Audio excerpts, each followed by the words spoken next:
ఒకటేమో 71 ఏళ్ల ఒక వృద్ధుడి అంత రక్తం మరిగి మీదకు పోయిందంటే ఆయన చేసిన వ్యాఖ్యలు ఎంత తీవ్రంగా ఉన్నదనేది ఒకటి మనం ఆలోచించాలి. ఒక్కడిదే కాదు, భారతీయుల రక్తం మరుగుతోందన్నది నిజం. ఆయన చేసిన గాయాల నుంచి ఇంకా రక్తం స్రవిస్తోందన్నది నిజం.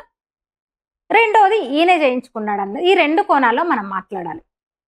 నాకైతే రెండోదే కరెక్ట్ అనిపిస్తుంది. నాటకమేమో అనిపిస్తుంది, ఆయనే చేయించుకున్నాడేమో అనిపిస్తుంది. నెల రోజుల్లో రిటైర్ అయిపోయే వ్యక్తి ఆయనే చేయించుకున్నాడేమో. నెక్స్ట్ ఇంకా ఆయన ప్రణాళిక పెద్దగానే ఉండొచ్చు.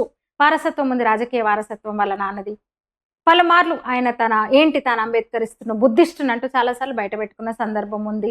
ఈ హిందూ ధర్మం మీద చులకన చేస్తూ తక్కువ చేస్తూ నిన్న మొన్న ఇచ్చిన ఆయన తీర్పు సందర్భంగా ఆయన చేసిన వ్యాఖ్య ఉంది.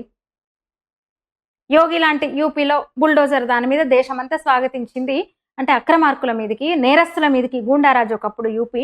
అలాంటిది ఈ నేరాలను కంట్రోల్ చేయడానికి వాళ్ళకు బుద్ధి రావాలని నేరస్తులను, హత్యలు చేసే వాళ్ళను, ఈ ముఠాలను, ఈ కిల్లర్ ముఠాలను వాళ్ళ మీద చర్య ఒకటే ఏంది అంటే బుల్డోజర్ మీద వాళ్ళ ఇళ్లను కూల్చగొట్టడం. అంటే దేశమంతా స్వాగతించింది. అద్భుతమైన రెస్పాన్స్ వచ్చింది యూపీ నుంచి.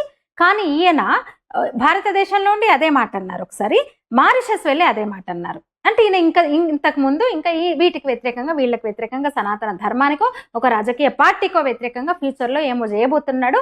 ఆ వ్యూహం కోసం ఒక విక్టిమ్ కార్డు ప్లే చేయడానికి వీళ్ళందరినీ ఎగేసి ఈ నాటకానికి ఆయన తెరదీశాడనే అనుమానాలు వస్తున్నాయి అన్నమాట.